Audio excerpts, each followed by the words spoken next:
This August marks 10 years since the shocking execution of American freelance journalist James Foley at the hands of ISIS amid the war in Syria in 2014. His videotaped decapitation was the first of a spree of ISIS beheadings, including several Americans, which ISIS often used as recruitment propaganda. Jim's killing, almost 2 years after he had been captured, stunned the world. A month later, ISIS did the same to another American journalist, Time magazine contributor Steven Joel Sotloff. A month after that, an American aid worker, Peter Kassig, was killed in the same way. And another American aid worker, Kayla Mueller, was killed in 2015 while being held captive by ISIS. Jim's mother, Diane Foley, has pushed through the horror of those years by establishing the James W. Foley Legacy Foundation in her son's memory and pressuring the U.S. government persistently over a decade to reform its approach to cases of American hostages held abroad. At the time, its policy, as she explains in a recent article published by Just Security, consisted of little more than a slogan: "The United States does not negotiate with terrorists." This is the Just Security Podcast. I'm your host, Parash Shah. Co-hosting with me today is Just Security's Washington senior editor, Viola Ganger. We're privileged today to have with us Jim Foley's mother, Diane Foley, and Luke Hartig, a member of Just Security's editorial board who first met Diane when he was senior director of the National Security Council working on hostage policy, and she was advocating for changes in that policy. He serves on the Foley Foundation's advisory board. Diane has been a driving force in reforming U.S. policy and practices on the handling of American hostages held abroad. Part of that campaign has been an annual research report that the Foundation produces entitled Bringing Americans Home. It collects and analyzes evidence-based data on hostages currently held in 16 countries to inform the American public, government officials, and lawmakers about how the U.S. government is doing and what else is needed to secure the release of American hostages abroad and to reduce the risks of capture in the first place. The latest edition was just released. Diane, Luke, thank you so much for being with us today. It's our pleasure. Diane, let's start with you. Tell us a little about your own experience with the U.S. government when Jim was being held by ISIS, which you describe so vividly in your book, American Mother. Describe your interaction with U.S. government during his detention, how you found out about his killing. It's hard to find the words. It was disappointing, frustrating, and by the end of my experience, appalling. To be honest, because initially I didn't know much of anything about government. My background is as a nurse and a family nurse practitioner, mother of 5 kids, so busy life, but not as engaged in the government. So when our government initially found out Jim was kidnapped through some journalist colleagues who had been awaiting him in Turkey on the border, because they lived just across the border during that time when they were covering the conflict in Syria. But shortly thereafter, we heard from Consular, who confirmed that Jim had been kidnapped. And about a week later, FBI agent was sent to us, to our home to talk to us, and we were very grateful for that. However, this FBI agent knew nothing about the Middle East, none of the history, told us we probably should reach out to President Assad to help us. Just really didn't speak Arabic, really had no understanding of the current situation there at the border. And we were depending on him. He told us he would be going to the border to help figure out what happened to Jim. So he did. It wasn't until 3 weeks later that he went. And by then, Jim had totally vanished. We had so many rumors of where he was. All of his journalist colleagues were trying to follow the rumors and figure out where he might have gone, who took him. The fixer who had been helping Jim had no idea really who the group was, because a lot of various jihadists and various groups had come into Syria at that time, welcomed really by Assad in many ways, at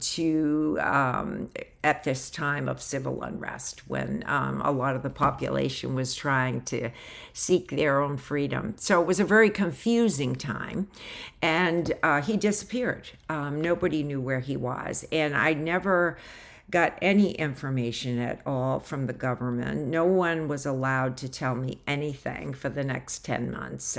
There was one FBI agent who shared with me a sighting in Aleppo, so that gave me hope that Jim might be alive. But we really didn't hear where he was or if he was alive until September of 2013. And that's when a Belgian father, whose son had been in the jihad, and he had gone to get him out, and that son had seen Jim and others, but definitely knew where Jim was and was able to tell us exactly where he was in northern Syria at that time. And that's when we knew he was not held by Assad. We knew he was held by one of the jihadist groups at that point, and we knew he was alive. And we had a better FBI agent at that point who went to Belgium to interview him, etc.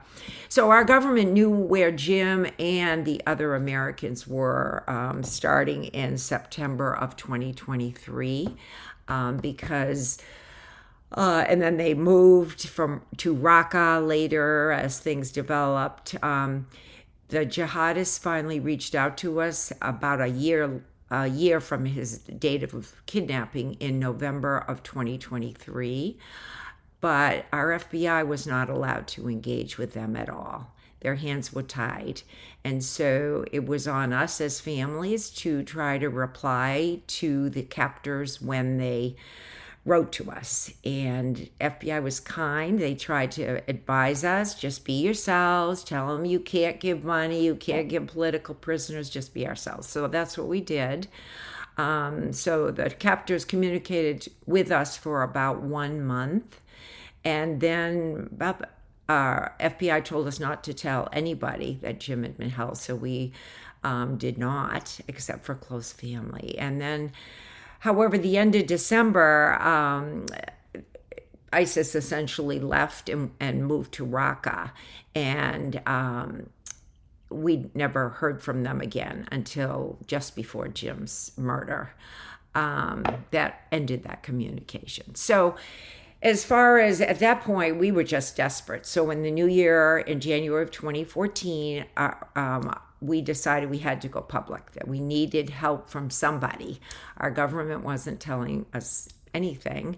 And when I went to Washington, I quit my job to begin going to Washington to find somebody to tell them that Jim was missing. And people were kind to me, but they always told me that Jim was our country's highest priority.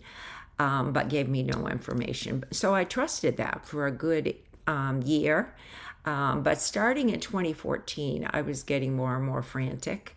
And that's when our good friend David Bradley, who had helped when Jim was briefly detained in Libya, reached out and had through his research, realized that Jim was not alone, that he was held with Steven Sotloff, a fellow journalist, and 2 aid workers, Peter Kassig and Kayla Mueller. So that was good news to us, and David helped us get together and go to Washington to advocate and get some help. And it was actually then in April of 2014 that we not only found out Jim was with others, but it was then that the tone of the government changed from he's our highest priority to threats. That's when we started getting threatened that we would be prosecuted if we tried to raise a ransom, that our government would never do a rescue mission, that or reach out to any other country on our behalf.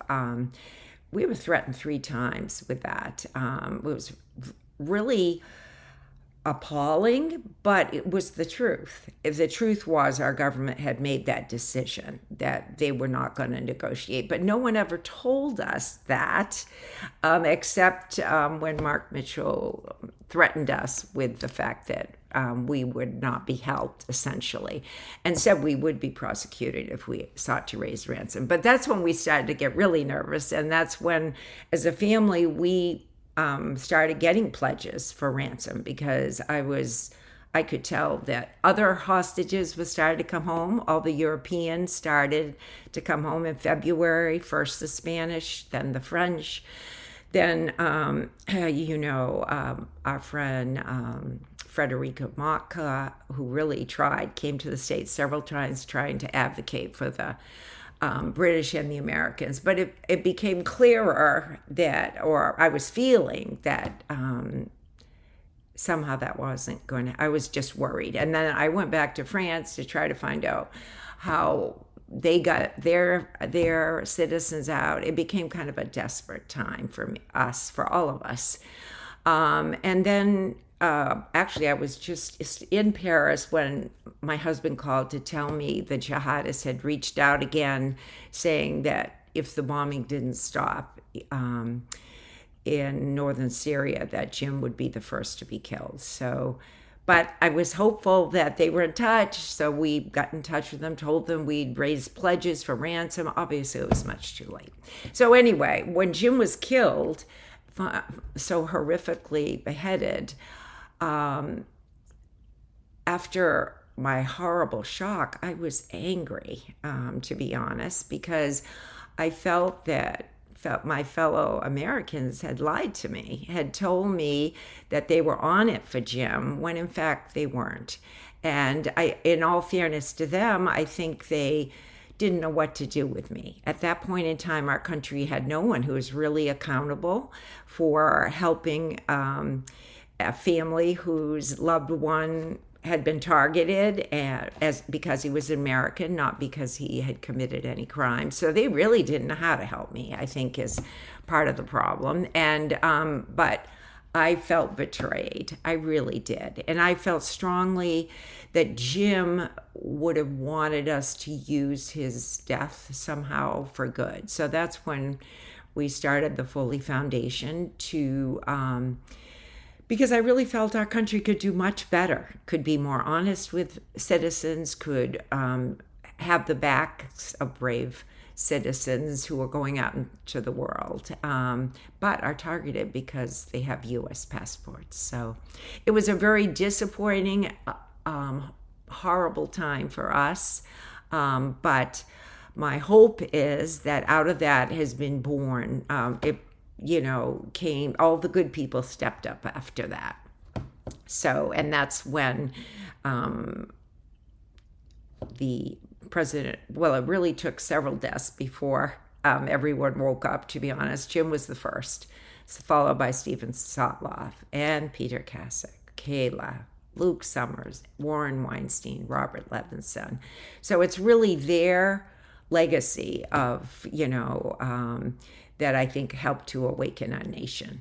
And I'm so grateful for all the good people like Luke Hartig, who joins me today, who recognize that as a country we could do better, that we could, in fact, help when our citizens are targeted abroad. It's really amazing work that you've done through the Foley Foundation as well all these years to bring so much of this to light. Yeah, Diane, thank you so much for sharing that story and your experience with us. Luke, I want to turn to what that period was like for you. You were a senior director in the National Security Council, and you've seen many of the negotiations and the response to hostage taking from the inside, from the White House and from what other agencies in the government are doing. What does the process typically look like in your experience? Well, first, thank you for having me on. I really appreciate this conversation. I really appreciate Diane sharing her personal experience. I've heard Diane tell various versions of her story many times, and it just never ceases to be a really powerful discussion of why this issue is so important and why her work is so important. So thank you, Diane. I appreciate having the opportunity to collaborate with you again. You asked about what the experience was like from inside a government during this time, and I think what really came out for us in the immediate aftermath of the deaths of Jim, of Steven Sotloff, of Peter Kassig, were all in kind of rapid succession, was just how what an ad hoc, not integrated, centralized approach that we had to these horrible kidnappings and hostage takings. And I'd worked in counterterrorism for several years before this happened, and there were always cases of hostages, and you'd sort of track them and stay on top of them. And we had several successful hostage rescue missions in Iraq and Afghanistan. Some other hostages were freed through other means, but it was never a central issue for us. And I think both just the horror of those three murders in rapid succession, and then the murders of others, right? The Jordanian pilot and others, right? All done for the spectacle, the political spectacle, and the attention to what ISIS was doing, was certainly a wake-up call. But it wasn't just those deaths, right? It was the tireless advocacy from Diane, and also from the other families, right? So Ed and Paula Kassig, Art and Shirley Sotloff, Carl and Marcia Mueller, Deborah and Mark Tice, different case, but still the Tices have been tireless in their advocacy for Austin, who's still held in Syria. And I think the advocacy from Diane and a really unlikely and unfortunate club of parents raised our attention to the fact that it wasn't just that. At the end of the day, it was ultimately that we were not able to save their loved ones, but there were so many steps and failures that led up to that ultimate failure. And those were failures around integrating these strategies to recover them, right? So it felt like the FBI wasn't talking to the military, and military rescue seemed to be the primary option. It was clear that things were not actually bubbling up to the senior most leadership within the White House and ultimately to the president. So they weren't getting the kind of senior attention that they deserved. There are a lot of things that just struck us as like challenging and problematic and things we should look into. So that's why President Obama directed us to conduct a review of the major hostage takings in the previous couple of years, and the failings of the U.S. government, and to recommend some ways to improve the way that we address hostage taking and ultimately develop strategies for bringing hostages home. And that review, which included interviews with dozens and dozens of families of hostages, former hostages themselves who'd come home, revealed a number of key trends that Diane has really spoken to here. There was it was largely a pickup team of officials across the government who worked on these. Oftentimes, the people who were working on hostage taking didn't have the proper context or training to be able to support families. Families were not given information, and in fact, were often treated as almost kind of like a burden to the government just doing its job. Certainly, there was a strong deference for getting to a rescue mission, which sometimes a rescue mission is the right answer, but they're very risky, right? Every rescue mission is very risky, and that seemed to be a challenge. Just the different parts of the government were not talking to each other. We were not developing integrated strategies for recovering hostages, and when there were challenges, we were not bubbling those challenges up to the highest levels of the government to figure out how we could get them resolved. So those things all came out pretty clearly, and those things all drove the reforms that President Obama ultimately ordered and that we implemented, and I think we're still implementing, to be honest, right? I think a lot of those solutions, which we can talk about further, I think those solutions are still being implemented. But it's, the issues I worked on in government, this is one of the most important, if not the most important. And I think what was so powerful about it, like I've worked on counterterrorism operations that have saved thousands of lives, right? I mean, really important operations in that context. And in this case, we're not talking about a ton of Americans, but the conversations we have with Diane and with others just made us realize that we were failing at one of the most basic things that government needs to do as a government, which is serve its citizens during their time of greatest need. And we were not doing that. We were not doing that by any means. And so it was a wake-up call for us, and we all felt very strongly that this was one of the most important things we could do because it spoke to something just fundamental about what government does for its citizens. So, Luke, as we've seen, the US government's policy really has evolved quite a bit. There are now new structures, new coordinating mechanisms. What does it look like now, and how have you seen it evolve? When we started this review back in 2014, as we've talked about, it came on the heels of these horrific murders of U.S. citizens. Also, the failed rescue attempt of Luke Summers in Yemen, in which his captors killed him, and also the accidental killing of Warren Weinstein in a U.S. counterterrorism operation.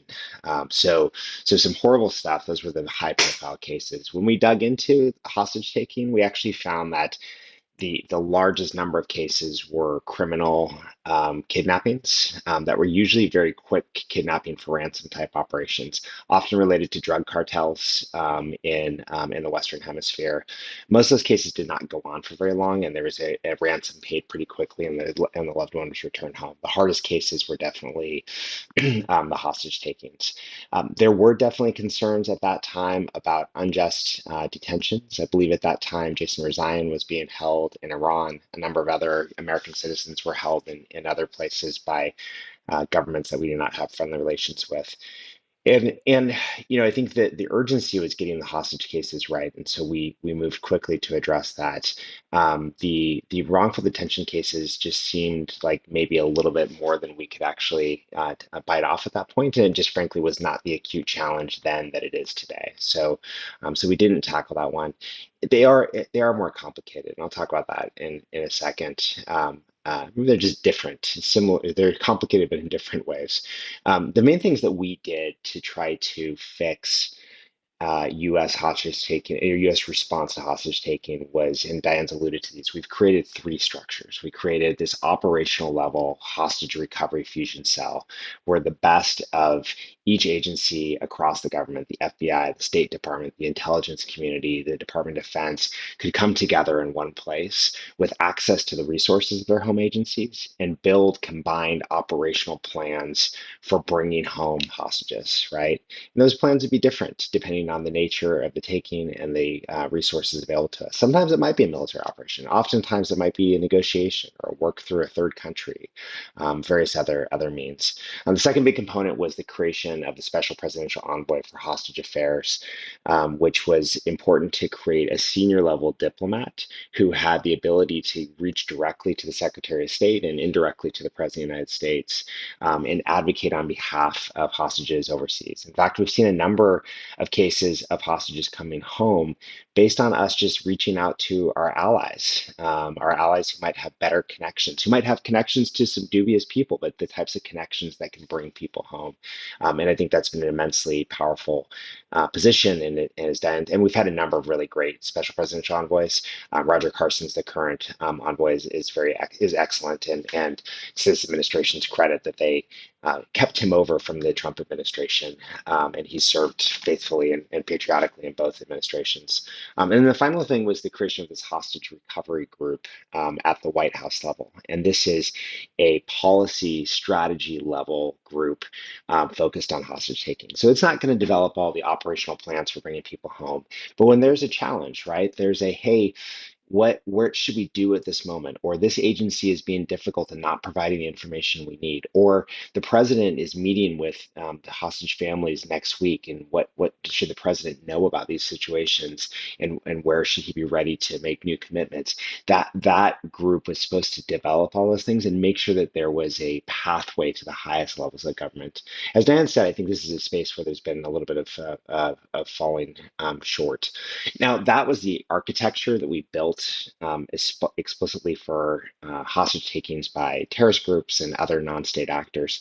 But I think it's actually a very durable structure that works pretty well for for wrongful detainees as well. There are certainly adjustments that have to be made, and we can talk about some of the challenges there.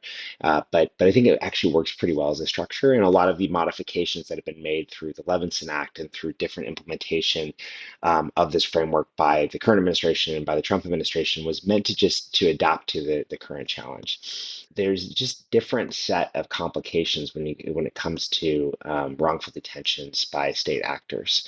A couple of things jump out. So first of all, there's always this question of like what constitutes a wrongful detention, and indeed the Levinson Act tries to put some criteria around that, right? But we've seen cases where somebody is detained for a relatively petty crime and receives just disproportionate level of punishment from that country in what's clearly an act of hostage diplomacy, but they can sort of hide behind the fig leaf of, oh, this person broke our country's laws, right? And so we have to be able to spot that and call that out when we know that this is a disproportionate reaction. Again, states are often looking for more than money. In fact, they often don't want money, right? They're looking for major changes to U.S. policy, and that can be a really hard thing for the U.S. government to do, especially when it cuts to fundamental conflicts with other priorities within U.S. foreign policy.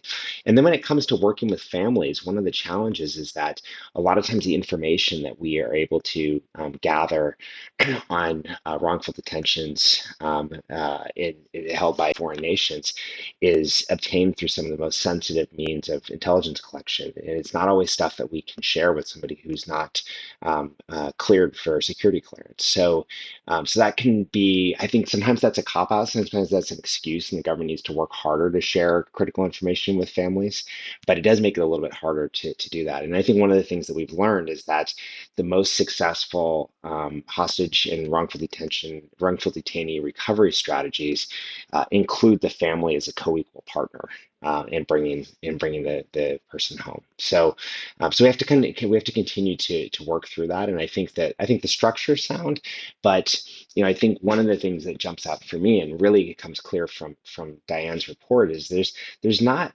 not a lot where it's like we need to blow this thing up, right? We need to create an entirely new process. It's kind of like, I look at it as like we need to return to the original promise of what we were trying to do here, right?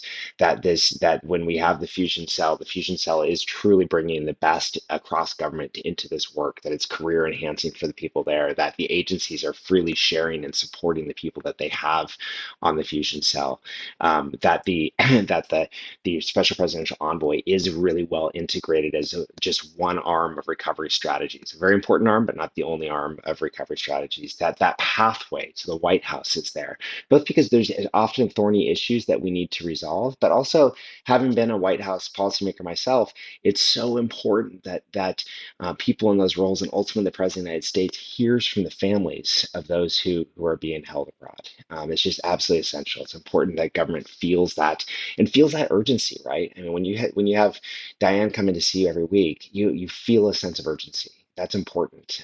I felt that. I hope that the current officials feel that. I know a lot of them do, but we need to go back to just fulfilling the promise of what we were trying to do in the first place.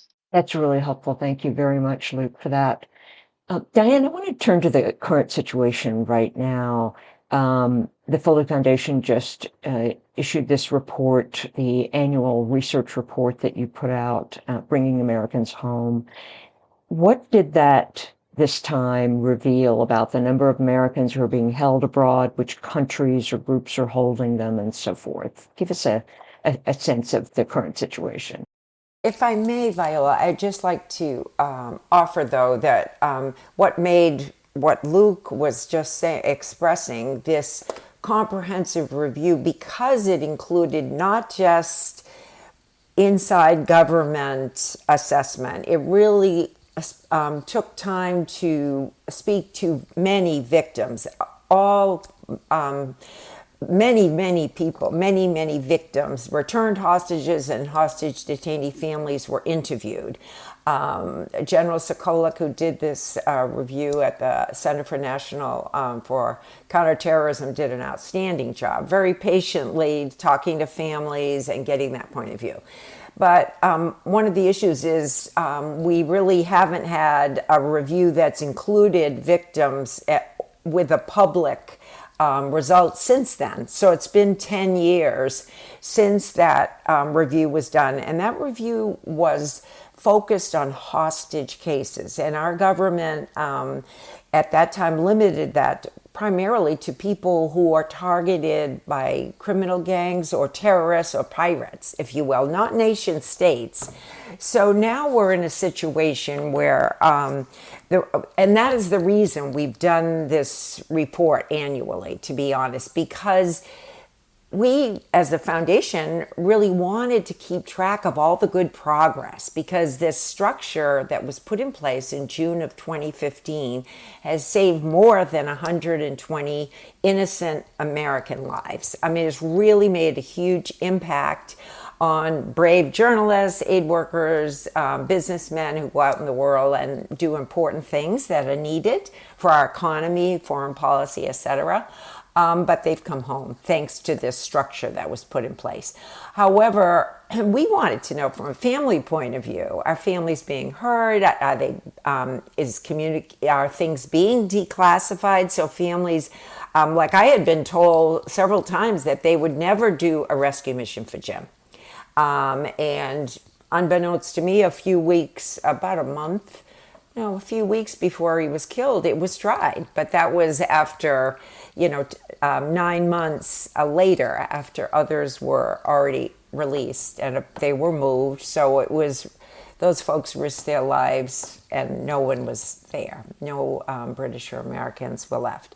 So the reason we do this every year is so that we can hear the voices of families who are currently going through the horror of having a loved one who is taken hostage, either by a nation state or terrorist group, and also to interview current people working on these issues to see what is working well and what not so well. So this year we found that for one thing, the good news is that more than 60 Americans, half of the people who've come home since 2015 have returned home in the last few years.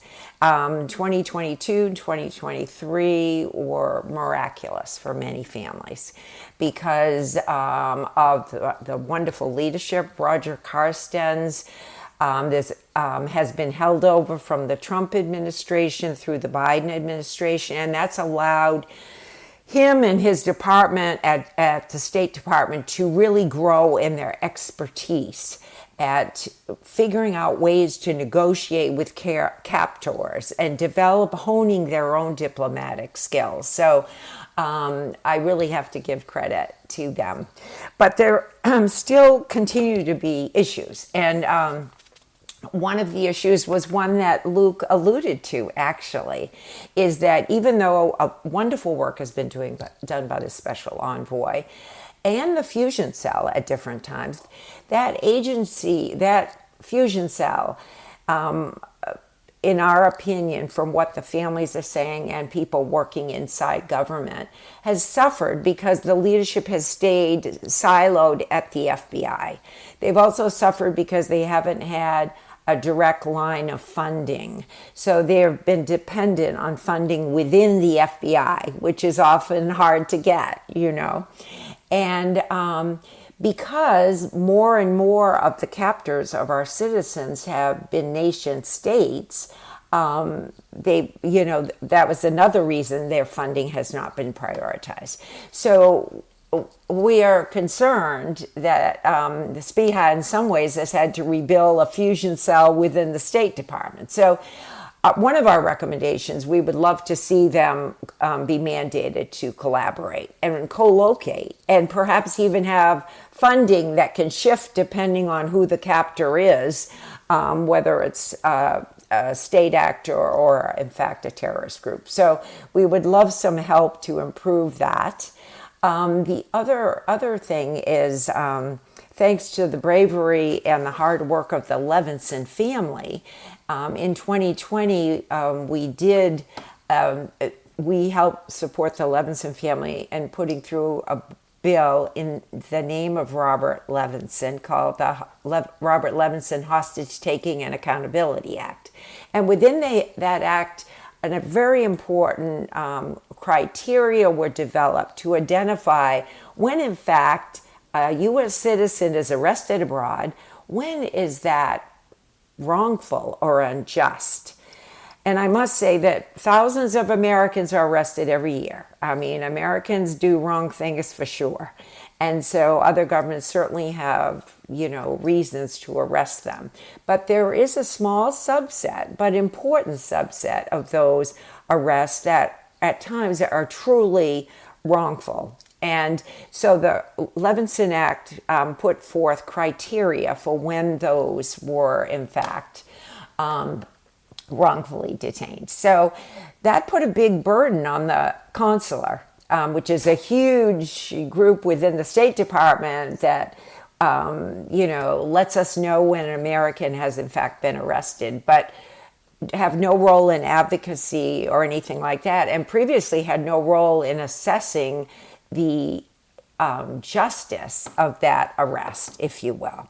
So now all of a sudden they had this huge burden to undertake. And so that still is problematic. The process of actually figuring out which of those citizens who are arrested abroad are in fact wrongfully detained. So that's another issue among others. We have 10 recommendations, but those are two. And one of the others we found is that often the fusion cell and the special envoy come up with great strategies, but sometimes it's difficult to access the hostage response group and the National Security Council, where in fact the decisions are made.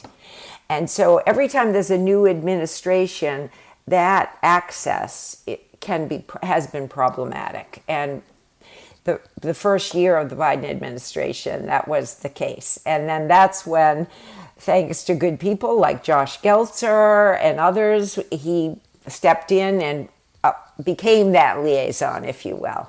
And that's when the Biden administration became. So that's another area that we feel there needs to be more of a liaison, a deputy presidential advisor who can give that urgency to the people who are actually making the decisions, the tough decisions that are required to bring people home.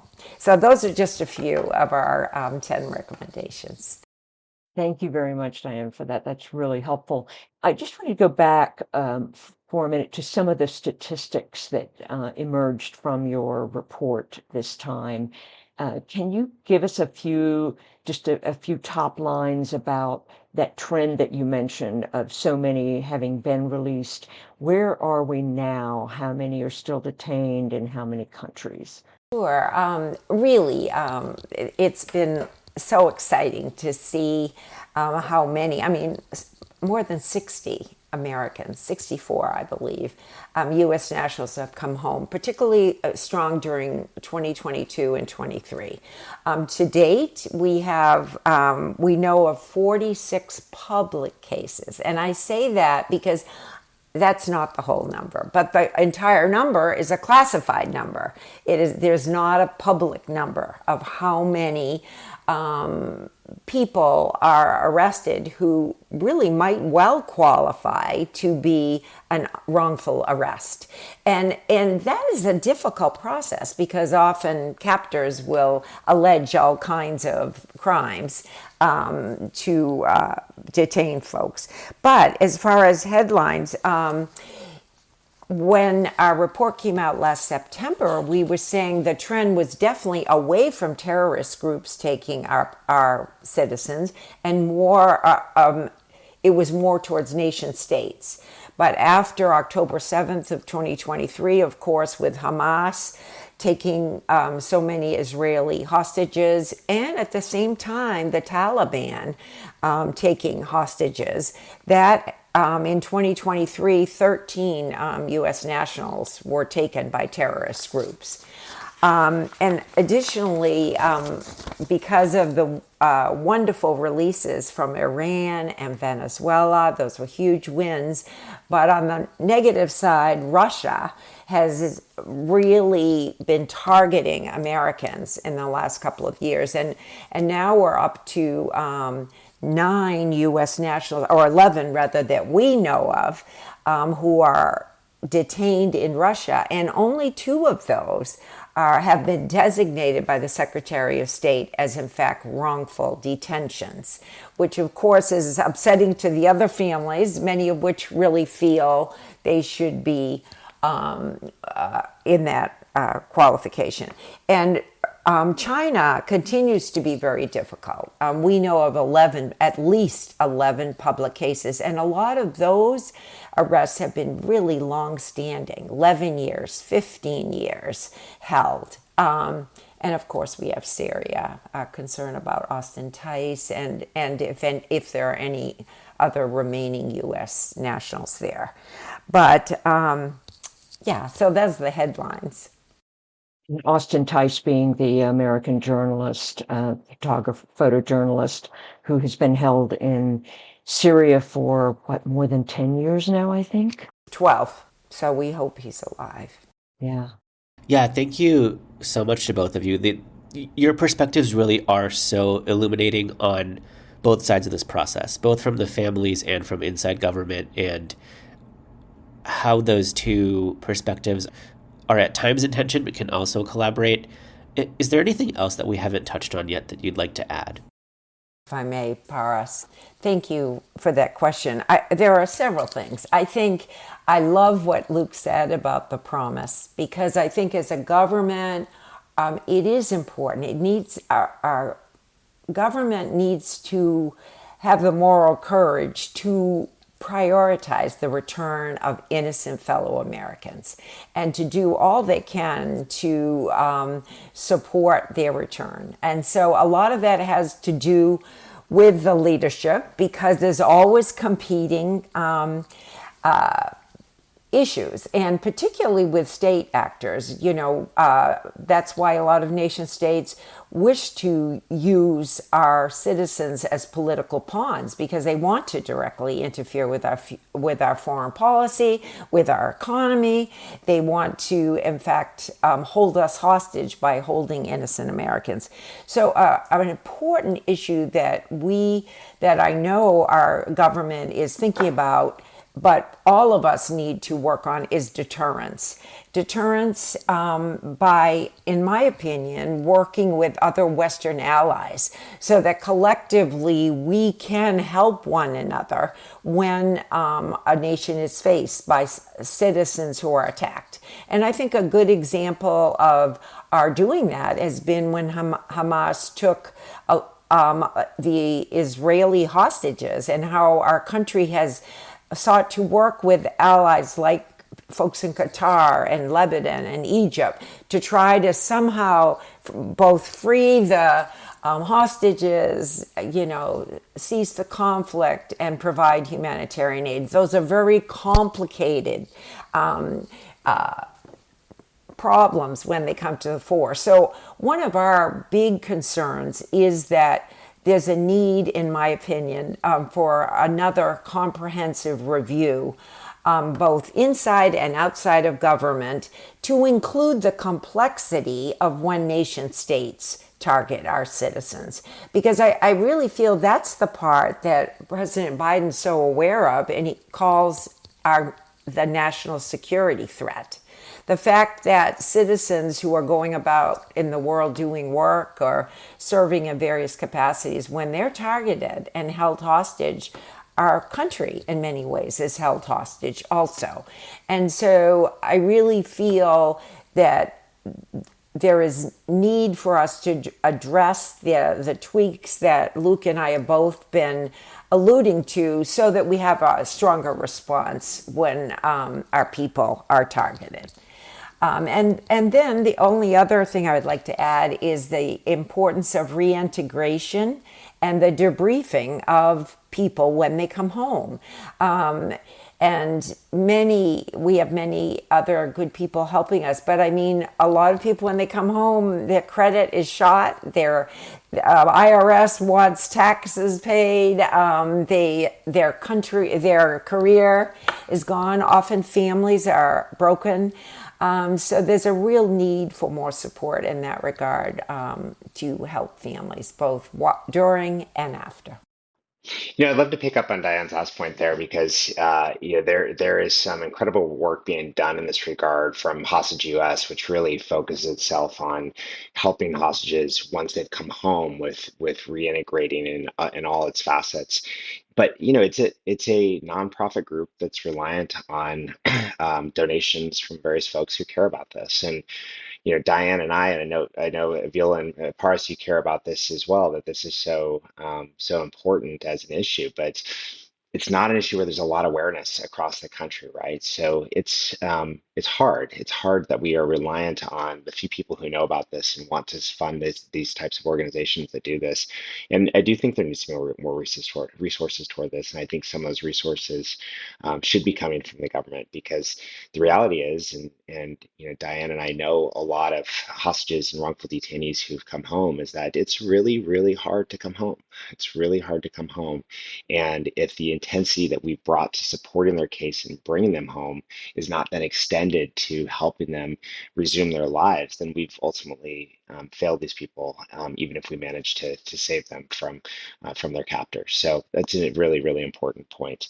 The other thing I would say is that we're often thinking about this and how sorry, we're often thinking about hostage recovery and how can the government work better together and work with the family.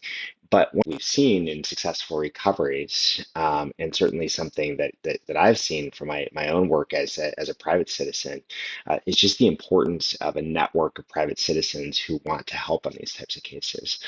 Diane mentioned David Bradley, who's done incredible work on this. David Bradley, in full disclosure, is the owner of my company, so I work with David in a professional capacity as well.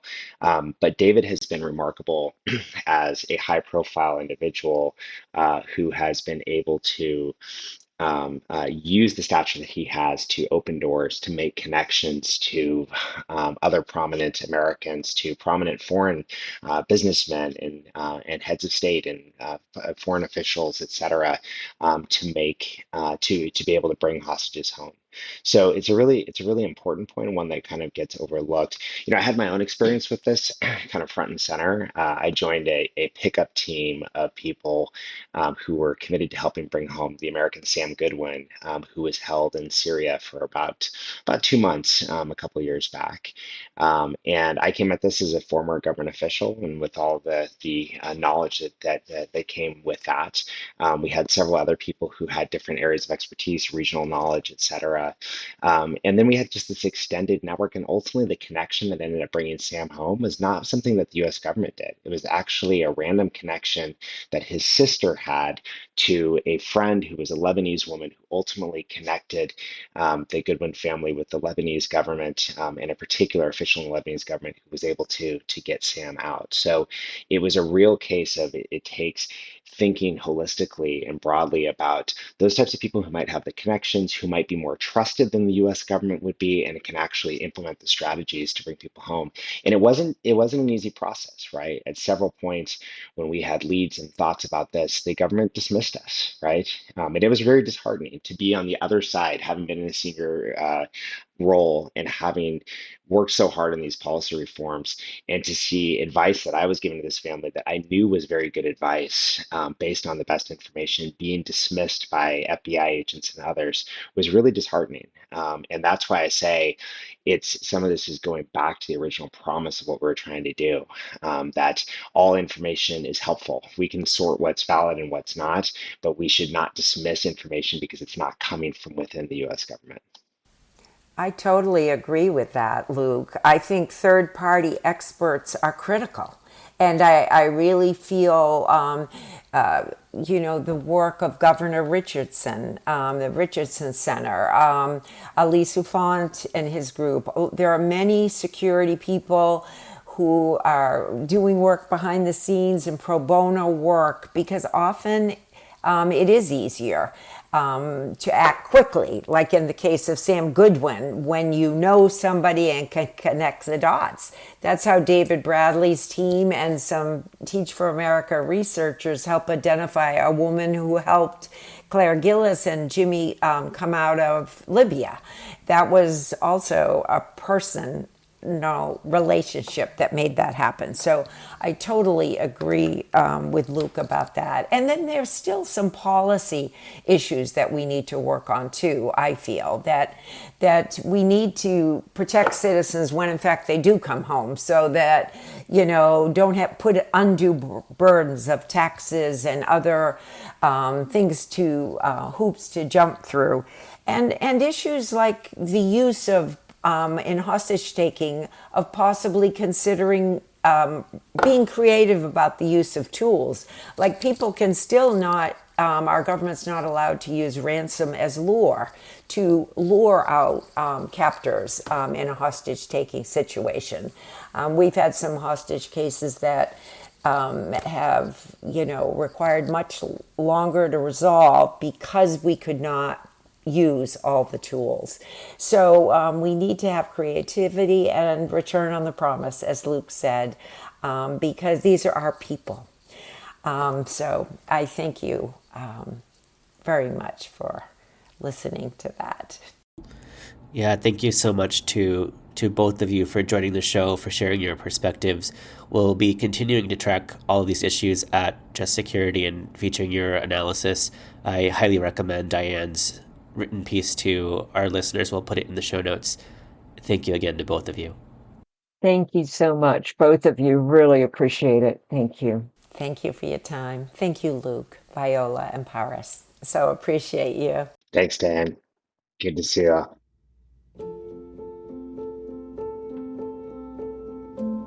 This episode was co-hosted and produced by me, Paris Shah, and Viola Ganger, with help from Harrison Blank. Special thanks to Diane Foley and Luke Hardig. You can read all of Just Security's coverage of U.S. hostage policy, including Diane's analysis, on our website. If you enjoyed this episode, please give us a 5-star rating on Apple Podcasts or wherever you listen.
The fusion cell, the hostage recovery fusion cell, which is supposed to be an interagency group with rotating leadership to take advantages of all the expertise within the military, State Department, FBI, investigative units, intelligence, and also to add a family engagement piece so that families could be involved.